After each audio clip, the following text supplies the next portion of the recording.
Hey, you looking to be a smooth talker? You want to be a silky smooth operator?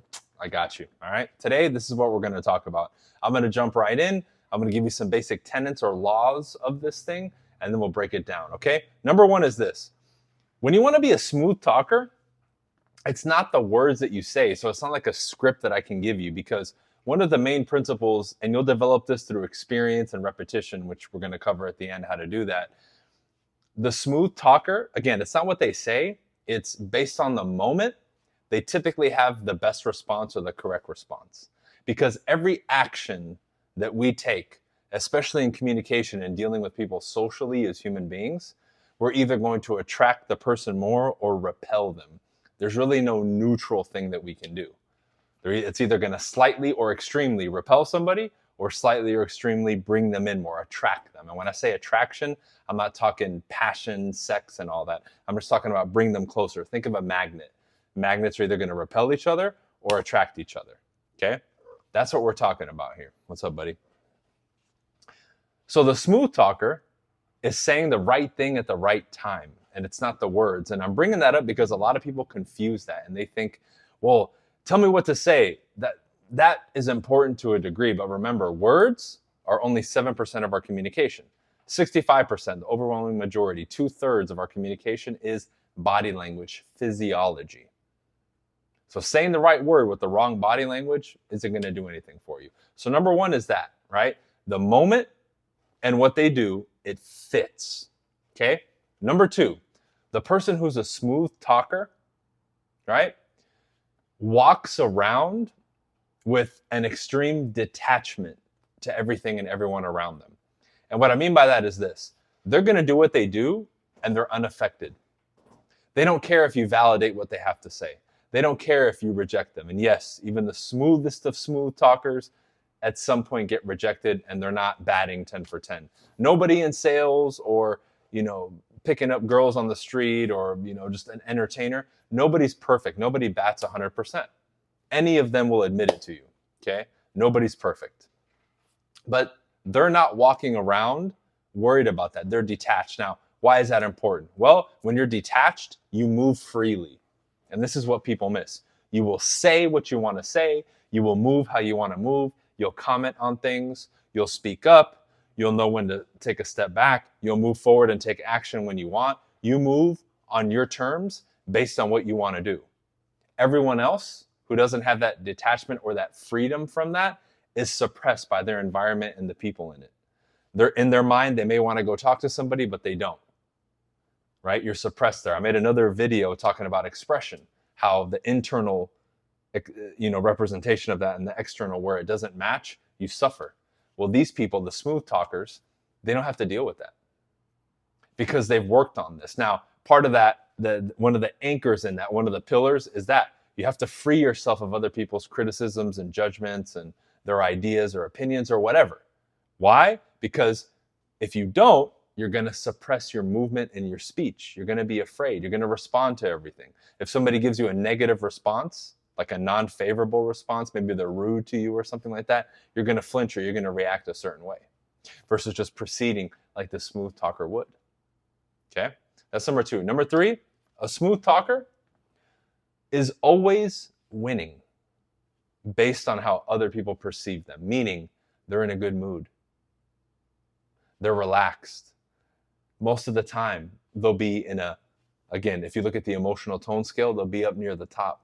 They might not be radiant smile like that, but they're in a good mood. They're relaxed. They're chill. They have that maybe smooth little smirk on their face. Their eye contact is solid. They're relaxed. They're good to go. And a lot of people don't realize that if they compare their level of comfort and freedom at home versus in public, there's a big difference there. There's a huge difference. Because a lot of the reactions that you get socially, right, and in the world, even online, is people's perception of you. If you're being perceived as calm, smooth, confident, people are going to respond to you a certain way. Versus if we're all in a group and then the bum comes up to us and we see him approaching, all of us are already like, by the way that they look and how they're approaching, we can feel the agenda. That's what I'm talking about here. Versus a smooth talker, you don't have that feeling. They have a very inviting type of energy. Why? Because they don't care, they're loose, and they appear to be winning and non-attached and confident and sure of themselves. And the biggest thing is, to them, in their aura, it's not a big deal. If you were to brush them off, they wouldn't care. If you listen to them, cool. If you don't, they don't care either. And that aura is extremely powerful, because that dismissiveness, in a way, makes them attractive, and it pulls people in like a magnet. Remember what I said in the beginning. Every movement and everything that we do either repels or attracts people. These first three that I've given you, it's attractive, right? Number 4, the smooth talker knows and typically is very good at the right times at inserting humor. Now this one, we can put an asterisk on it because not everybody does it, but it's a characteristic that I've developed in myself, but that I also note in other people that are really smooth when it comes to like social interactions and sales and stuff, is they know how to be funny. They know how to, bring light to a situation. They know how to take a tense situation and, like an alchemist, they change it to something humorous. Right? Like something we would always laugh at back in the day.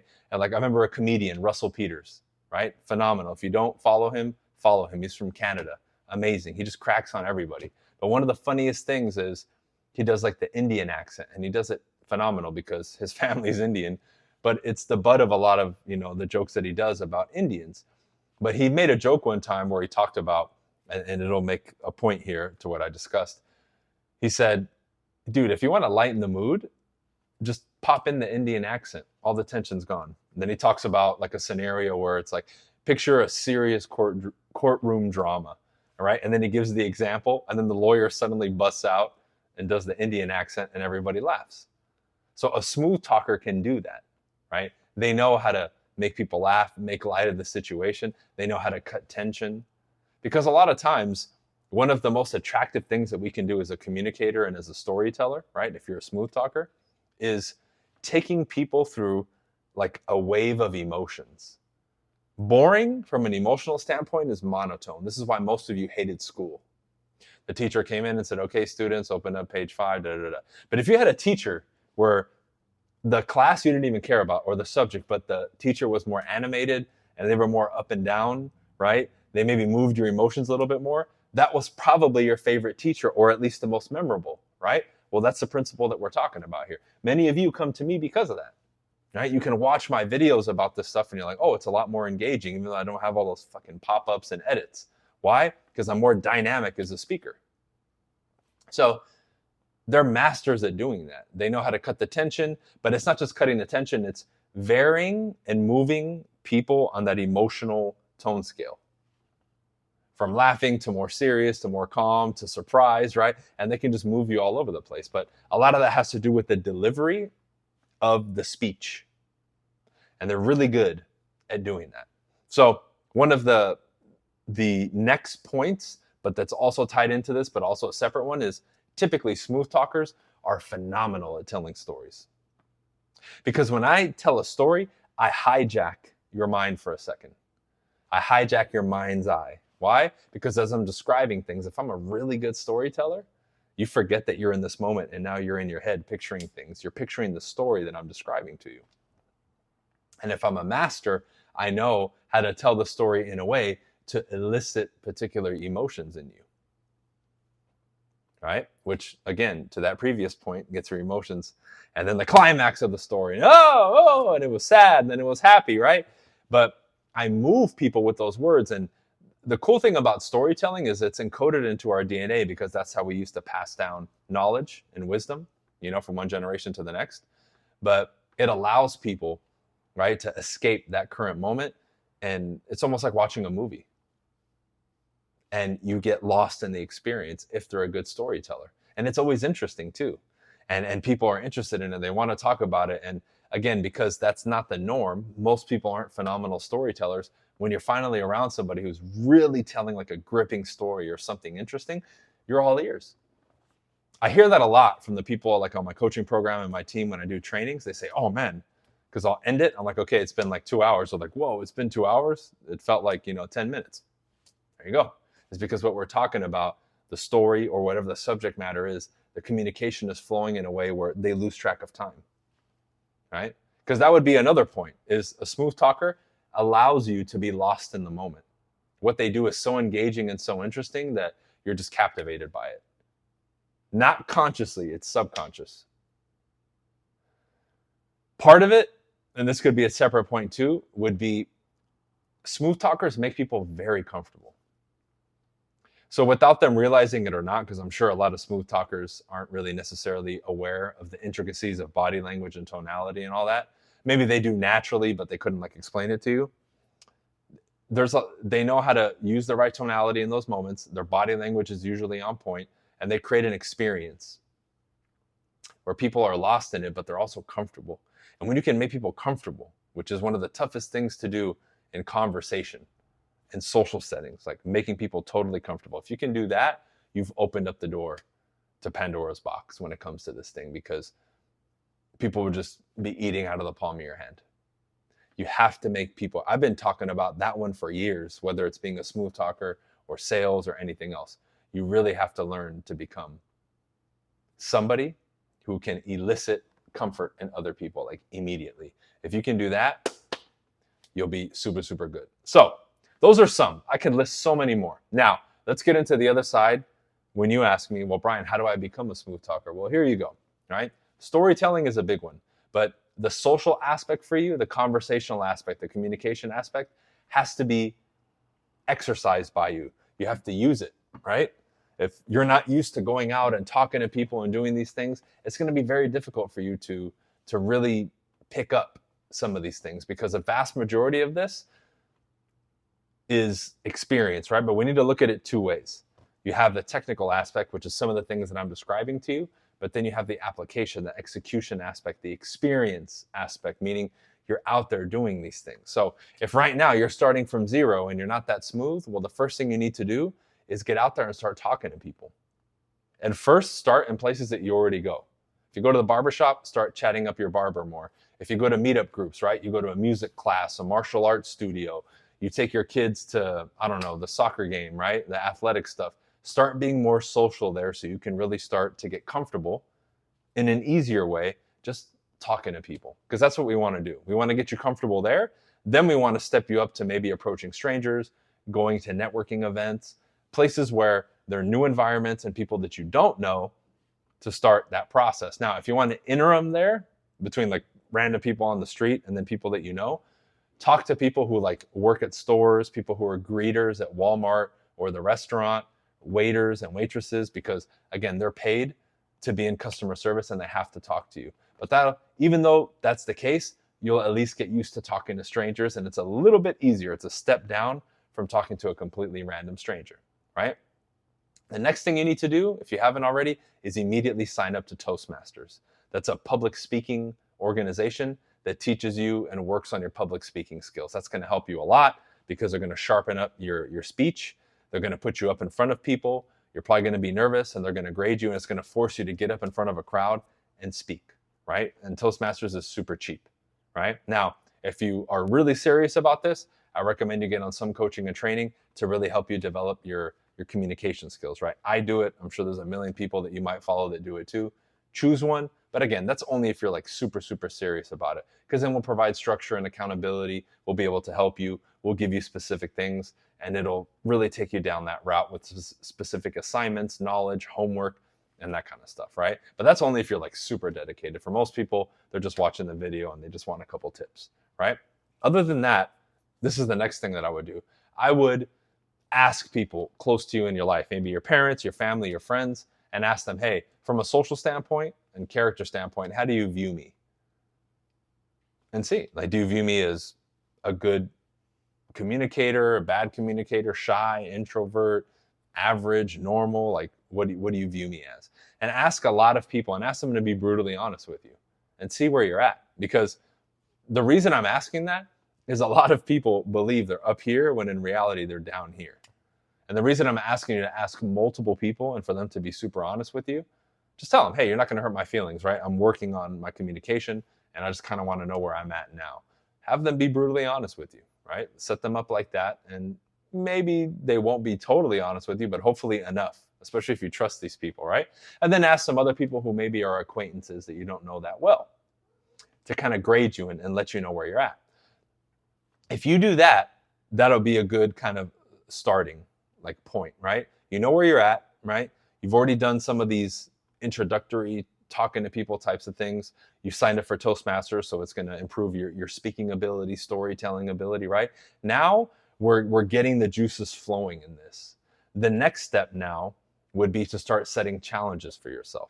Hey, I want to go out. I'm going to go out once a week and I'm going to approach people. I'm going to go to networking events. I'm going to go to maybe even like nightlife, right? I wouldn't recommend that you drink. I would just go for an hour and just approach people and talk to them and start working on some of these skills. Because a big component in this, like I mentioned, is experience. You need experience. So first it's, I want to be able to open up conversations and then I can walk away. Next is, I want to open up conversations and then keep interesting topics flowing. The next one after that is I want to start telling really impactful stories and have everybody drawn to me and be the center of attention, right? And you start working your way up. But the main way that you're going to get better is by doing it. Everybody gets caught up in, well, I want to improve my communication skills. Bryan, what book can I read? It's like, dude, reading a book isn't going to improve your communication, which is why it hurts my heart when I get those questions, because I get it, but that's the wrong way to go about it. You want to get better at communicating, you need to get your ass out there. This is why having help, like coaching and training, is so important, because then you could bring back audios or video of what you're doing, like I did today with Genscher, right? He's one of my students. He literally recorded one of his conversations, and then today in one of the coaching calls for a portion of it, we listened to it, I broke it down, and I helped him. And I said, next time say this, da da da da da, you did this good, you can improve here, right? But if you don't have that, sometimes it gets a little bit harder to do it. But at the very least, you got to get your ASS out there and talk to people. Because I would assume that most people who are watching this video, especially up until this point, are not super smooth talkers and gift of the gab and all that. Even a lot of people who say they have that don't. I never said I had it, but a lot of people, claim that, and I'm like, dude, no, you don't. But if you're at that level, it's cool. You're going to have to take baby steps and work your way up. If right now approaching a stranger terrifies you, well, you're not going to be a smooth talker in a couple weeks. You have to, I'm telling you, you got to dedicate yourself to this. You have to become a student of communication, a student of that art form, and say, hey, I got to commit, and it might take you a couple years to get really good. So is it worth it to you?